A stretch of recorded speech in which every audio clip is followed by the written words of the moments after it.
You ever watch one of those insane art videos where they never show the brushes?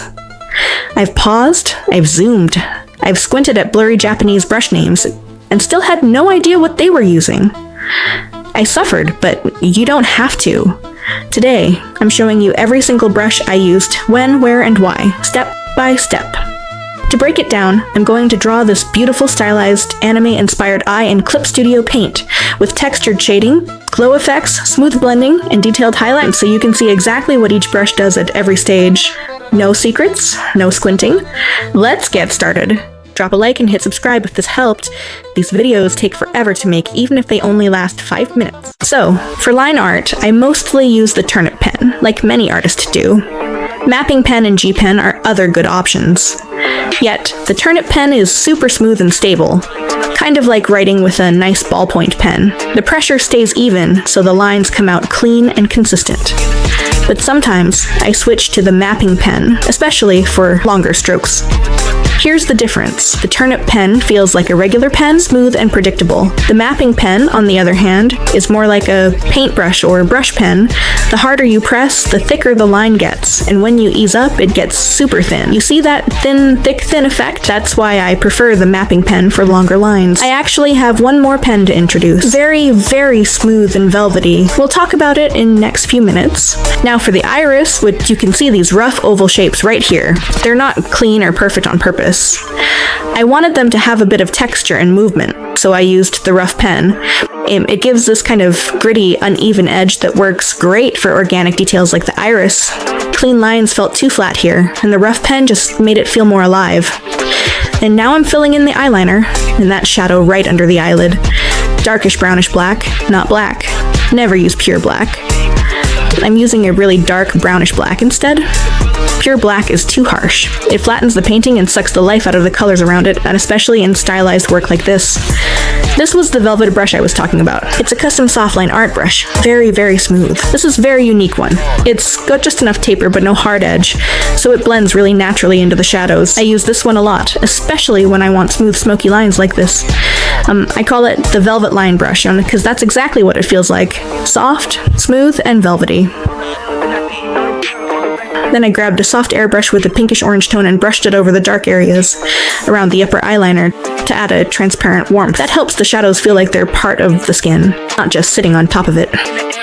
For that soft gray shadow under the eyelid, I use this brush called Favorite. You could totally use an airbrush or even a regular pen set to around 30% opacity, but I like this one because the strokes come out light and smooth. It's got this low opacity, gentle, clean controlled shadow. Now I'm filling in the base color of the iris.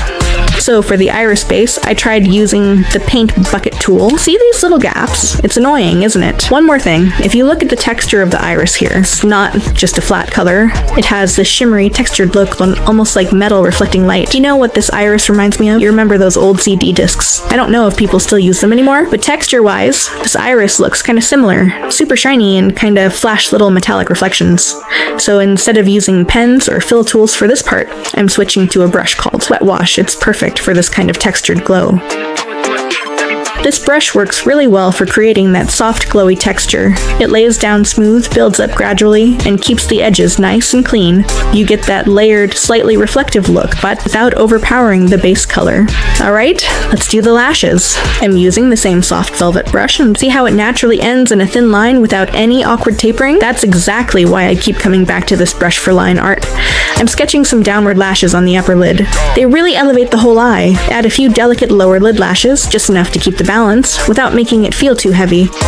Add some crease lines above the upper eyelid, subtle lines. Just enough to suggest depth and form.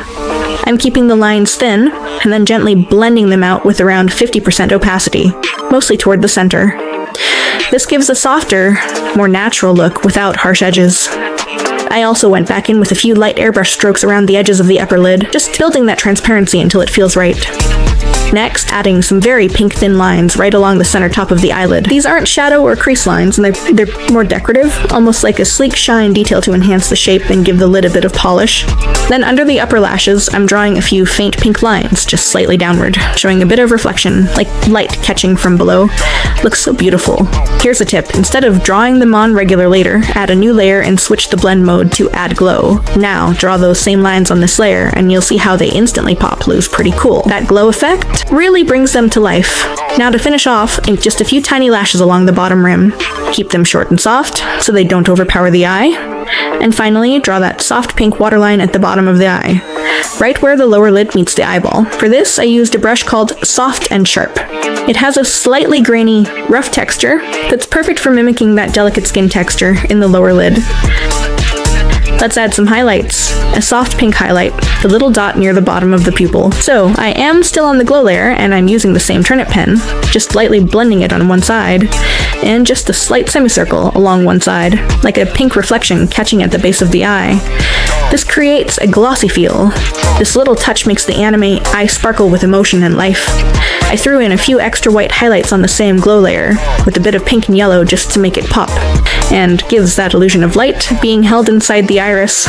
Used the same turnip and this super soft brush, blended it on one side only. Then I faded out the bottom a little so it looks like light's just softly fading down over at the pupil.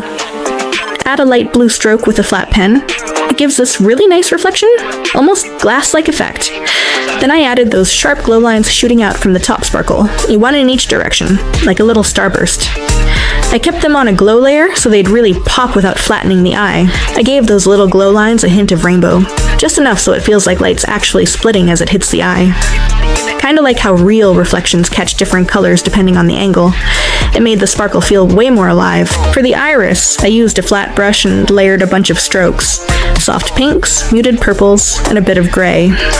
I didn't blend them at all, just kept overlapping the strokes, kind of like layering threads and fabric, because the surface looks more like thin metallic blocks catching and reflecting light from different angles. I love these gray shadows cast on the eyeball, softly reflecting inside of the eye. It adds a lot of detail and dimension. Don't look so pretty. Yeah, still using the same velvety brush. It's doing all the heavy lifting here. By the way, if you want the soft velvet brush settings, just comment brush below. I will DM you the details free of cost. Lastly, I added an eyebrow at the end. Nothing fancy, just enough to frame it and call it done. And then I used the airbrush to smooth out the skin tone around the eye. Just a little warmth on the eyelid and under the brow until you are satisfied.